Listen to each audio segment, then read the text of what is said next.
Il est 20h sur les antennes de la télé Futur Média. C'est parti pour le sommaire de cette édition. Aminata Touré quitte le groupe parlementaire Benno Bokk Yakaar. Il se fixe comme ambition la présidentielle de 2024. La tête de liste de la coalition présidentielle lors des élections législatives demande au chef de l'État de ne pas briguer en troisième mandat puisqu'il n'en a pas le droit.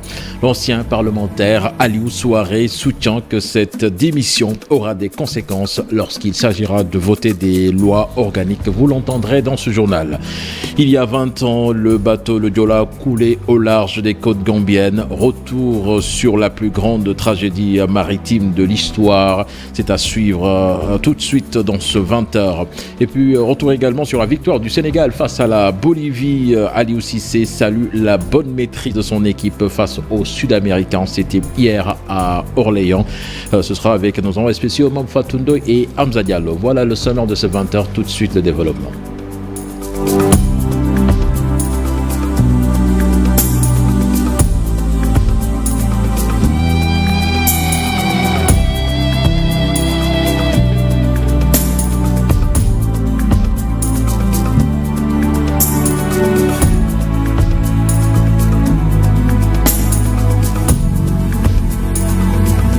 Bienvenue à toutes et à tous. Aminata Touré donc quitte le groupe parlementaire Benno Bokk Yakaar. Il va présenter sa démission au président de l'Assemblée nationale ce lundi.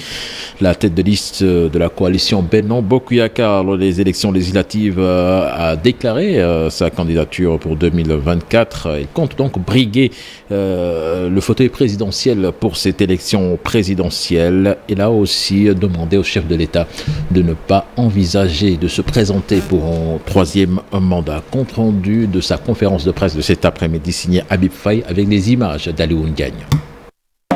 Elle n'est pas passée par 4 chemins. Aminata Touré crache sur le troisième mandat. Son principal désaccord avec le chef de l'État. C'est la question du troisième mandat. Impossible. Impossible juridiquement, impossible moralement. Ce que les Sénégalais n'avaient pas accepté il y a 10 ans, comment peut-on imaginer une seule seconde qu'ils l'accepteront en 2024 ? À l'Assemblée nationale, elle compte y rester, mais va présenter sa démission du groupe parlementaire Benno Bokk Yakaar. Elle compte rester députée à l'Assemblée nationale pour défendre les intérêts exclusifs du peuple sénégalais et en toute liberté. Je ferai donc dès demain une lettre au président de l'Assemblée nationale pour l'informer que je me libère du groupe parlementaire Benno Bokk Yakaar pour devenir député non inscrit. Mimi se dit prête pour la présidentielle de 2024. J'y pense encore plus intensément à 2024. Très bien. Aminata Touré ne cache plus ses ambitions politiques face à ses détracteurs et les invite à plus de responsabilités. Le président Macky Sall d'avoir aussi respecté 4 ans. La décision d'Aminata Touré aura des conséquences sur la majorité parlementaire, surtout lorsqu'il s'agira de voter des lois organiques. C'est du moins l'avis de l'ancien député Aliou Souaré. Le spécialiste du droit parlementaire explique aussi qu'un député qui quitte son groupe parlementaire ne pourra pas adhérer à un autre groupe jusqu'à la fin de la législature. Je vous propose de l'écouter. Il est joint par Chérif Dia. Le groupe parlementaire est soumis à un régime de liberté. Le député peut affilier à un groupe comme il peut désaffilier à un groupe parlementaire. Bon, l'organisation des groupes parlementaires est régie par les dispositions de l'article 20, 21, 22 jusqu'à 23. Et c'est l'article 22 qui prévoit les cas de modification apportés au groupe parlementaire et qui est porté à la connaissance du président de l'Assemblée nationale sous la signature du député intéressé s'il s'agit d'une démission et sous la signature du président du groupe s'il s'agit d'une radiation et sous la double signature du député et du président du groupe s'il s'agit d'une adhésion ou d'un apparentement.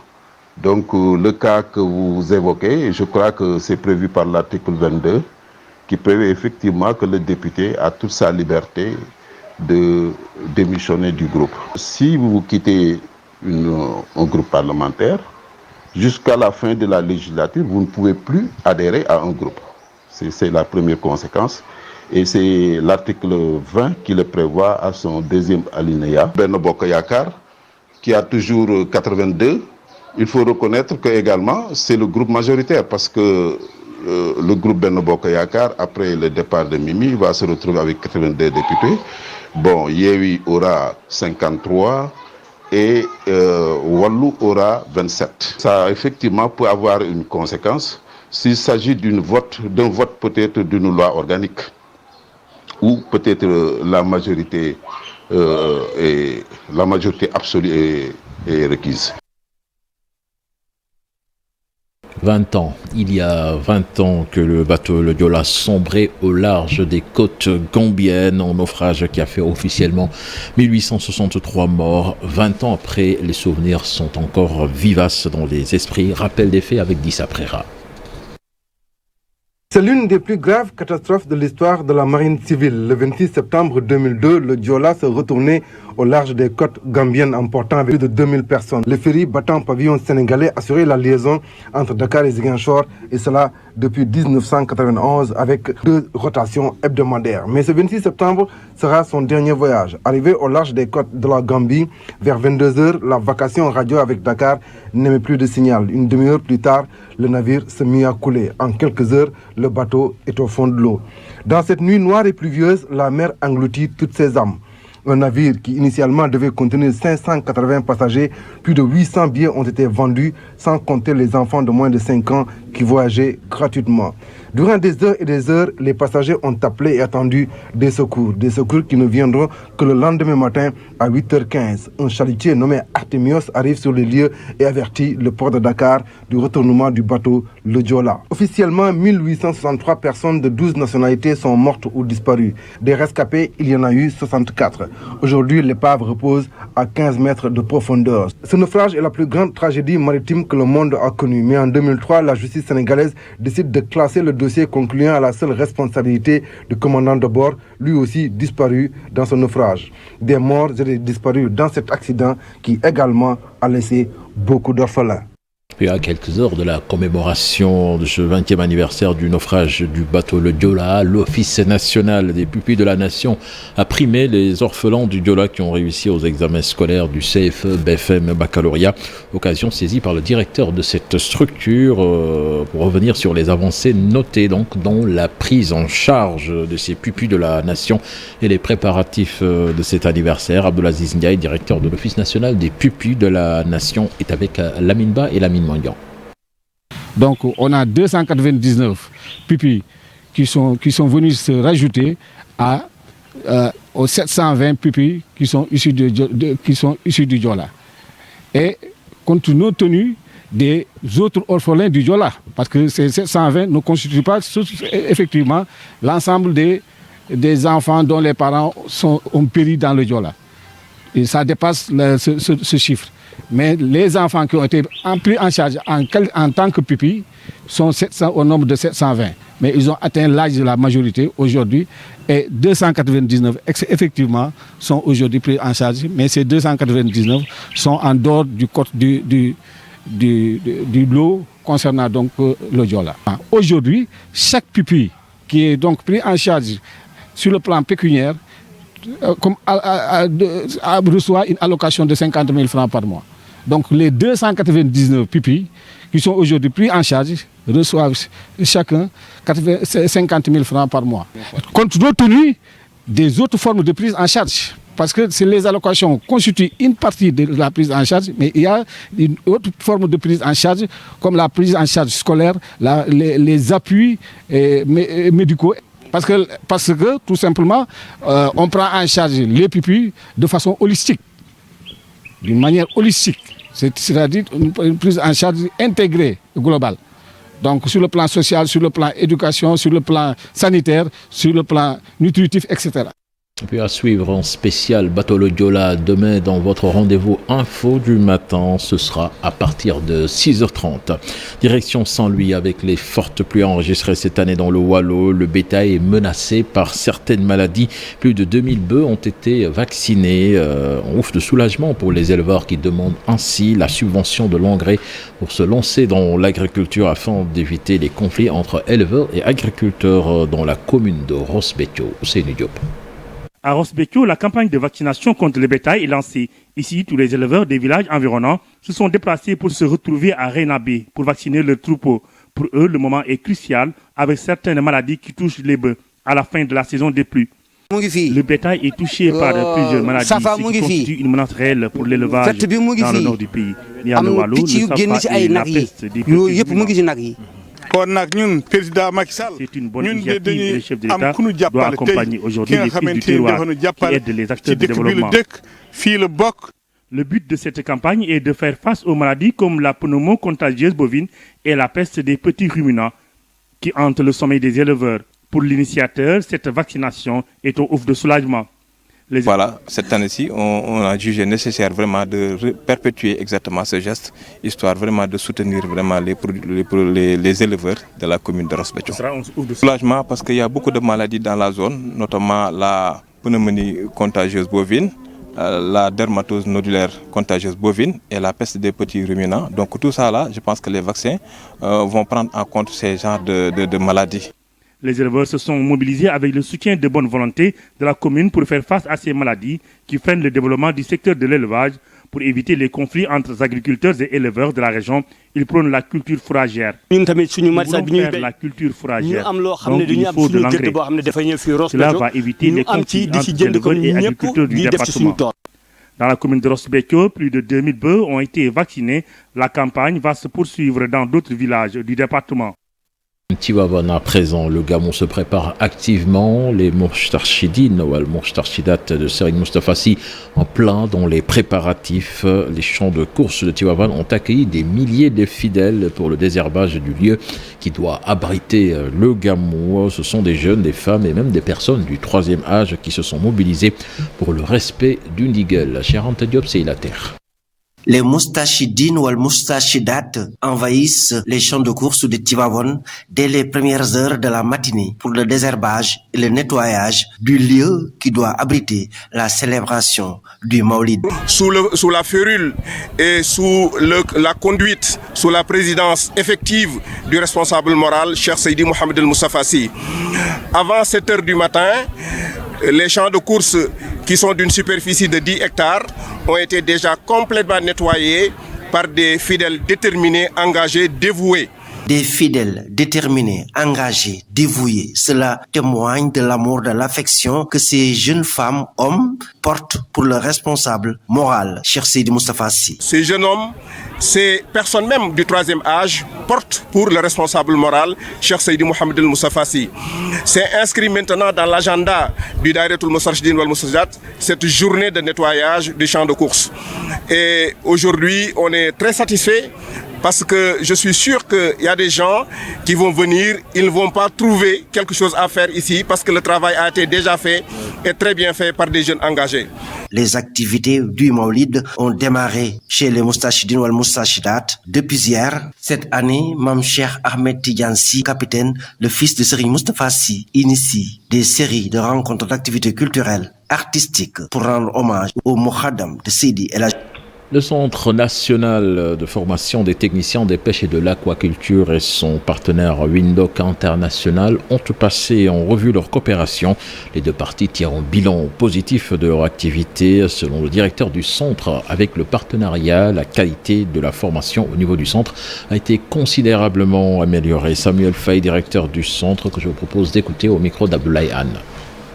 mu nekk daje bu am solo parce que am na liggéey bi nga xam ne jot nañ ko fi def ñoom suñu partenaires yi ak CNFTPA muy liggéey bi nga xam ne permettre nañu ñu développer suñu programme de formation yi permettre nañu tamit ñu définir plan stratégique bu bees lan mooy plan stratégique mu nekk daje bu am solo parce que am na liggéey bi nga xam ne jot nañ ko fi def ñoom suñu partenaires yi ak CNFTPA.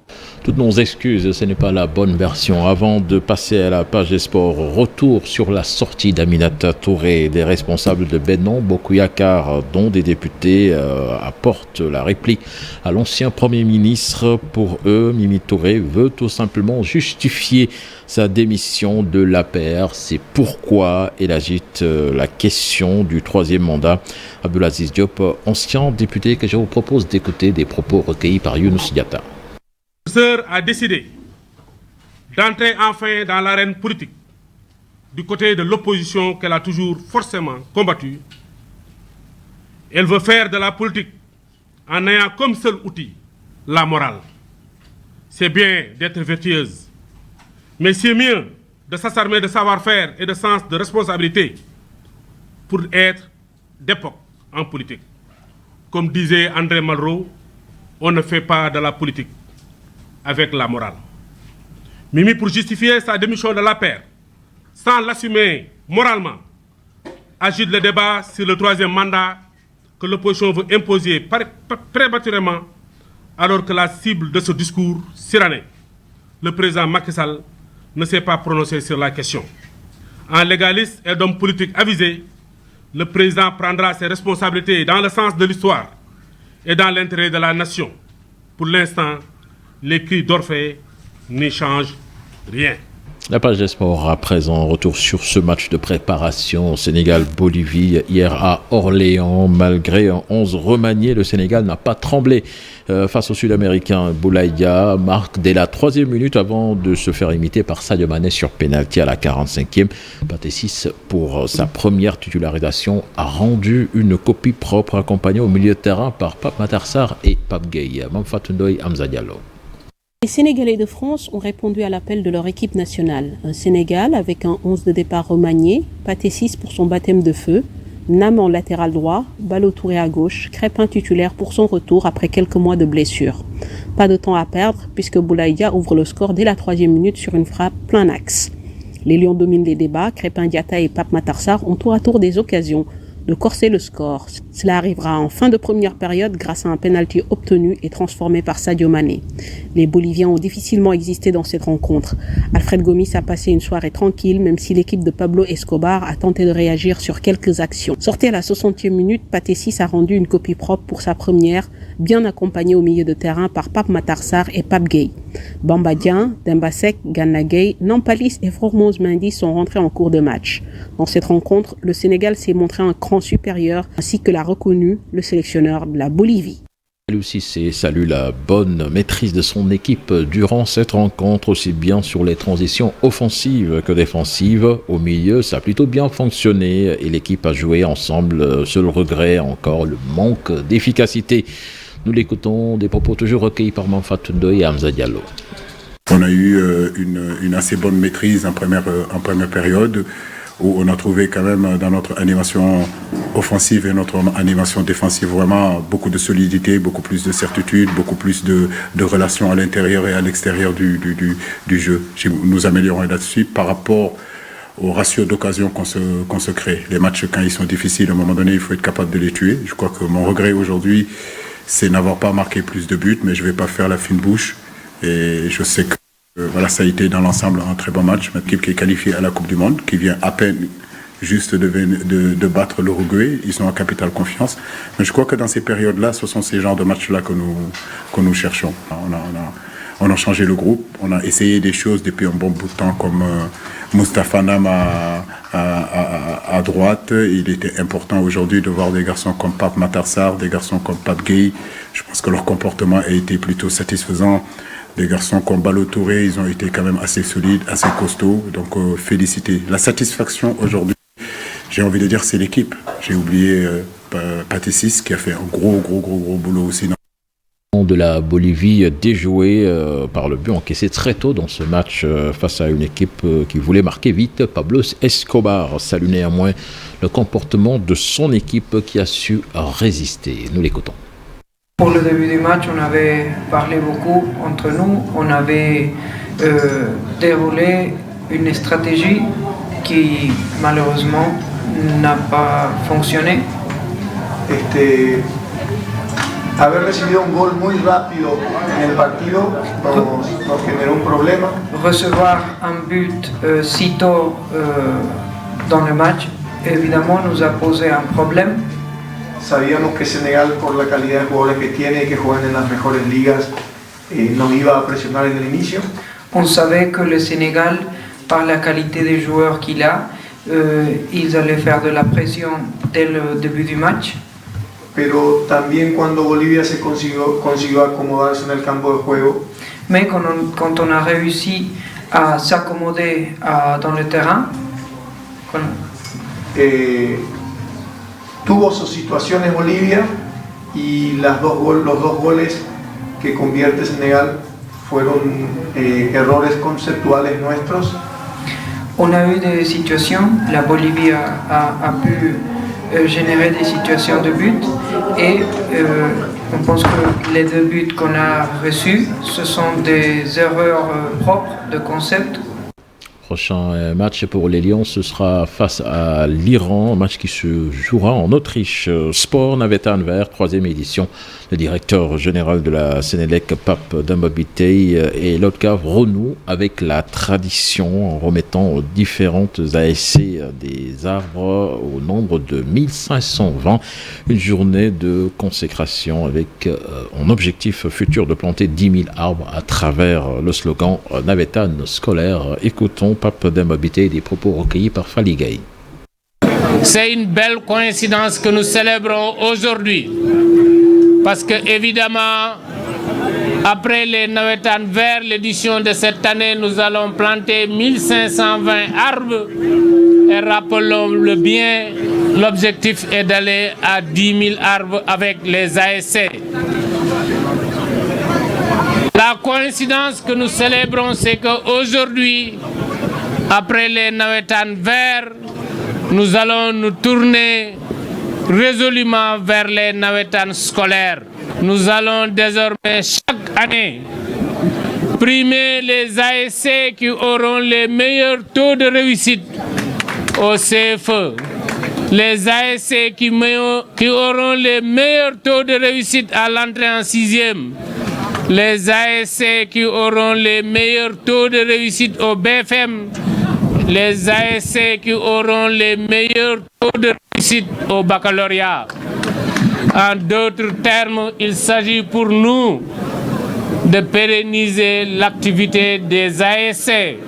Parce qu'après le sport, après le reboisement, nous allons continuer avec les ASC durant toute l'année à suivre nos enfants pour que les résultats scolaires puissent être excellents au cours de l'année. Et l'ASC qui aura le meilleur taux de réussite se verra entièrement prise en charge pour l'ensemble de ses activités pendant les vacances. Voilà, c'était le dernier élément de ce 20h. Prochain rendez-vous pour l'information, ce sera demain à partir de 6h30 dans Info Matin. Et n'oubliez pas, spécial bateau le Diola. Excellente suite des programmes en compagnie de la Télé Futur Média. Au revoir.